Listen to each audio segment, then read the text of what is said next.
The 1, 5, 9th aspect of nakshatras are important to consider, and we'll tell the rules of why it is so. You'll find out in a minute.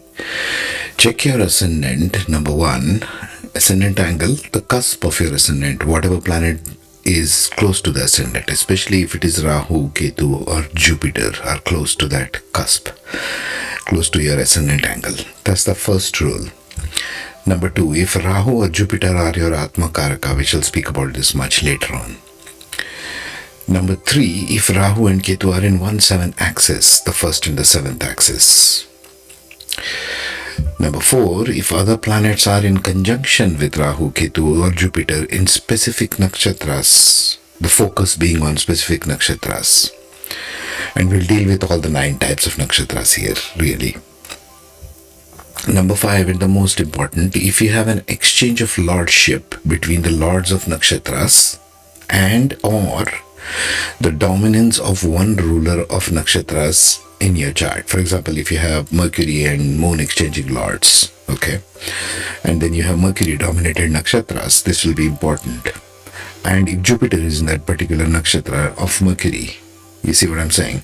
So you got to check which the ruler of the nakshatra is. We have 9 types basically, 9 classifications of 3 nakshatras each, which makes it 27. So let's get into it.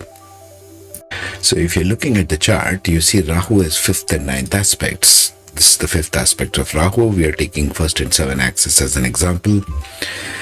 This is a blank chart, any chart, okay? So Rahu, if it sits here, 5th aspect is looking at the 5th house, and 9th aspect is looking at the 9th house from the 1st. So this is being 1, this being 5th, this being 9th. In a similar way, if you see Ketu on the other side, because it's diagonally opposite, it will sit on the other side. Its 5th aspect is the 11th house from the 7th house, and its 9th aspect is the 3rd house. This is how Ketu will behave. If you take Jupiter, if it's sitting in the 10th house, for example, its 5th aspect is the 2nd house and 9th aspect is the 6th house. So this being the 1, this being the 5, and this being the 9. This is very important to consider. Why do we say so? Because now if you see 90% of your chart, whoever your chart is, wherever Rahu, Ketu and Jupiter are placed, just these 3 points have a dominant influence on the rest of the chart. Apart from these blanked out ones, which you see in the original color, Rahu has impact on these brown houses, Ketu has impact on these light brown houses, Jupiter on these yellow houses in our example. This is the singular reason why it's very, very crucial for you to understand these videos, okay? And I will get into one by one of the nakshatras after this introduction. But before that, we shall consider for the purposes of this study, Rahu is the point of focus and drive, where you want to go in this lifetime. Ketu as past life conquered territory, or your karma which you have already learnt and knowledge and finished. Ketu brings all the past life into this life. So whatever you learnt, experience and knowledge, whatever you are already an expert in, is Ketu. Jupiter as the point of wisdom, where you need to take assistance off, okay? Consider it like that in this particular aspect. Now let's get into the nakshatras. Let us start with Ketu-ruled Nakshatras, which are Ashwini, Magha or Magha, and Mula Nakshatra, indicated by the white triangle over there in this nakshatra wheel. So the first pada of each one will be looking at each other. Let it be Rahu, Ketu or Jupiter, yes? Because the 1, 5, 9 is having this particular angle. So the first pada of Ashwini will be looking at first pada of Magha, will be looking at first pada of Mula. Yes? So which goes into Aries energy in the Navamsha, as you can see. So Aries over there, Aries over here, and Aries over here. There you go. So first pada is always going into Aries Navamsha, which means they are great initiators of something. We will come to the themes of the nakshatras for you to get a better idea now. In pada 2, the triangle moves to Taurus everywhere. Taurus Navamsha. So these people will be more focused on resources, on speech, on food, on making money. Okay? Being the Ketu-ruled Nakshatra. Number 3 will go into Gemini. So it's more focused on skill development. It's more focused on communication going forward, and it's more focused on social media communications of that kind because it's Gemini. The 4th pada, where the triangle now goes into Cancer, is more focused on food, is more focused on homeland, heart-centered consciousness, so to speak. The last pada of the Ketu-ruled Nakshatras, which are Ashwini, Magha and Mula Nakshatra. Now, what are the general characteristics of these nakshatras, so to speak? Let's just see that for a minute. Now, the nakshatras of Ketu, which is Ashwini, Magha and Mula, will play out dominantly if you're running a Ketu Mahadasha, for example, yes, period of 7 years, and or if Ketu is in nakshatra is in your ascendant, okay, in which case also it will play out, and all the conditions we listed out before. Yes, so what are the general characteristics of all these 3 nakshatras, Ashwini, Magha and Mula? Number 1, they keep walking continuously, brisk walking.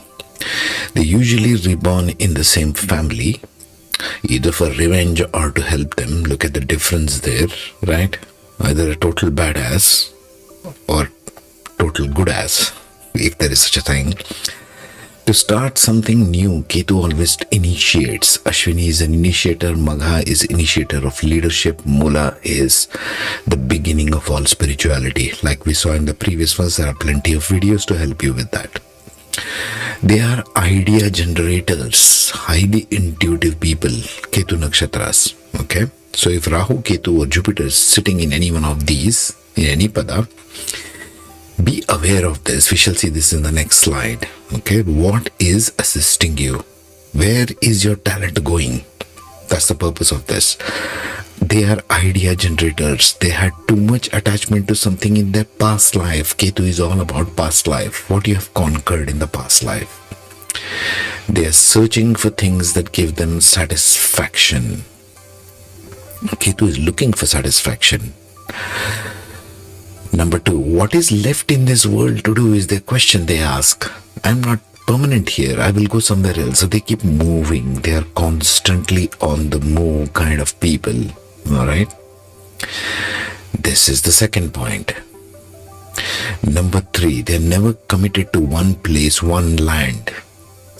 They become mediums for 2 people. No attachment to their family, kids, house, anyone or anything. Ketu cuts off everything that you have already learned and figured out in the past life, especially in these nakshatras. If Jupiter, Rahu or Ketu is sitting in any point, any vertex of this triangle, it means that you have not come here for your family, kids, house or anything. You come here for something else. You are an idea generator. They are extremely sensitive to energies, empaths, if it's in the first house. Anxiety, detachment issues, unknowingly helping people, not knowing why, and later regretting it. See, Ketu, you must understand, is very quick action planet. Both Rahu and Ketu give very quick results. Ketu will tend to cut off people in the middle of conversations, for example. They react too quickly and regret it later. They take harsh decisions suddenly. They have an extremely high intuitive power, the maximum. They can be passive aggressive with hypersensitivity. This is the characteristics of Ketu Nakshatra, and it will play out very dominantly in your Ketu Mahadasha of 7 years. Okay. Now let us wrap it up with the Ketu Nakshatra itself. What can we derive from the 3 nakshatras? Let us tie in the triangle. So those are the 3 nakshatras of Ketu right there, Ashwini, Magha and Mula. This is Aries, as you can see. How do we read this complex piece of slide? Okay. So this is the triangle which we are talking of. If Rahu, Ketu or Jupiter are in this vertex at any point, you're looking at the other 2 as well.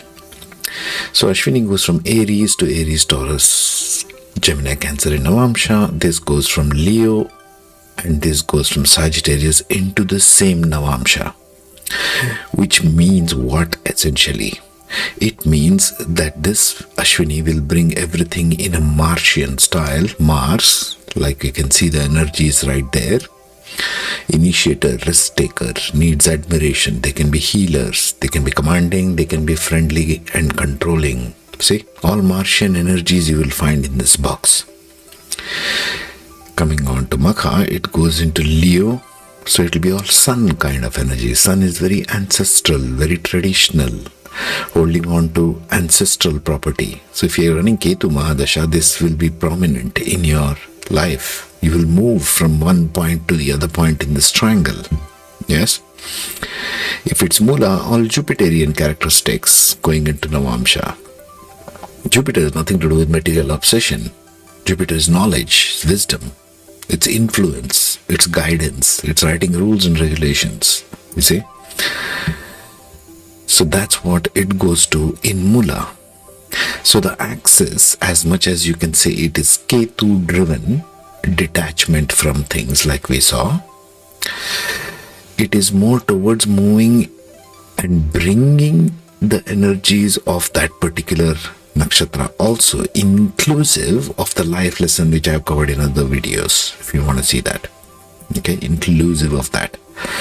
So life lesson of Ashwini being, use what you have to initiate new beginnings. That's what you must do. If Rahu Ketu Jupiter is sitting there, if it is sitting in Magha, you must have alignment with the righteousness to command true power. Well, Jupiter is not really interested in power, but it is also looking at what lessons you bring from past life. Ketu is past lives. Remember, we just spoke of that. If it's sitting in Mula, it is exalted because Jupiter is Sagittarius ruler. It's digging deep to destroy the lies. Means you must uncover truths of your life, uncover truths of the society, because it's going into dharma. Dharma is about society. So tie these axes, try these vertex points of the triangle if Jupiter, Rahu or Ketu is sitting in this, or if there is an exchange of lordship between the nakshatras. For example, Ashwini is ruled by Ketu, right? If Ketu and Mars are exchanging lordship, right? Mars is the ruler of Aries.